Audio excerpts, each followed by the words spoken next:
Jewish people are a large extended family. Looking around your classroom, you probably see a lot of faces very similar to your own. I grew up in that same context, but the fact of the matter is that there is a much wider array and diversity of Jews out there. We are one nation, but we are one nation with many faces.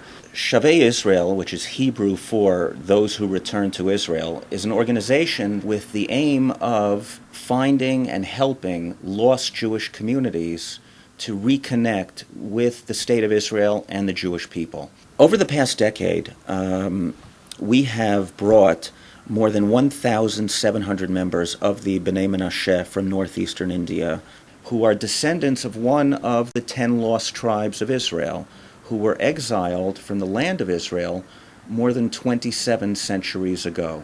In addition, we have helped hundreds of B'nai Anusim, or Marranos, from Spain, Portugal, and South America to rejoin the Jewish people. These are people whose ancestors were compelled to convert to Catholicism at the time of the Spanish Inquisition 5 centuries ago, but who nonetheless continue to practice Judaism in secret down through the present generations. In addition, we work in places such as Poland with the hidden Jews from the Holocaust era. There were many Jewish children who were put up for adoption during the Holocaust with Catholic families and institutions. Their parents, unfortunately, were murdered, and those Jewish children grew up in Catholic frameworks, and many of them, only in recent years, have begun to uncover the truth about their background. I think that as much as we are strengthening them, in fact, it is they who are strengthening us, because they bring with them a commitment and a sincerity and a real dedication to being Jewish, which is very inspiring. For example, there was a Jewish community in China for well over 1,000 years. Until today, there are as many as 700 to 1,000 people in Kaifeng who are descendants of the Jewish community there. They look Chinese, they speak Chinese, but they have retained a very strong sense of Jewish consciousness and Jewish identity.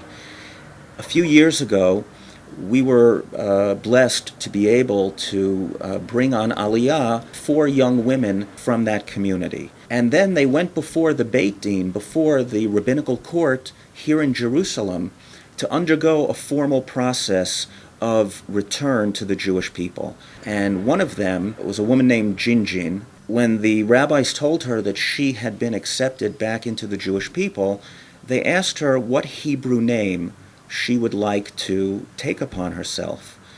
So Jinjin said without hesitation that she wanted to be known as Yicholya.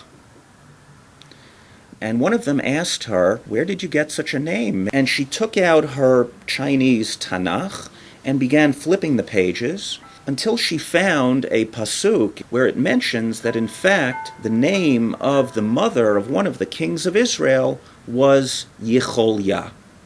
So here we had this situation where this young Chinese Jewish descendant was coming to Jerusalem to teach the rabbis a pasuk in Tanakh.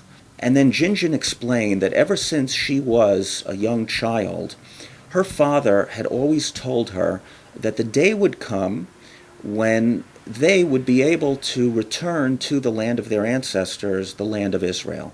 And that as difficult as that might be to believe, and as impossible as it might seem, she should always remember that God can do anything.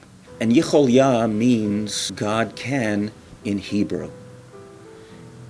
And it was that name which Jinjin wanted to carry with her for the rest of her life, as living proof that God truly can do anything.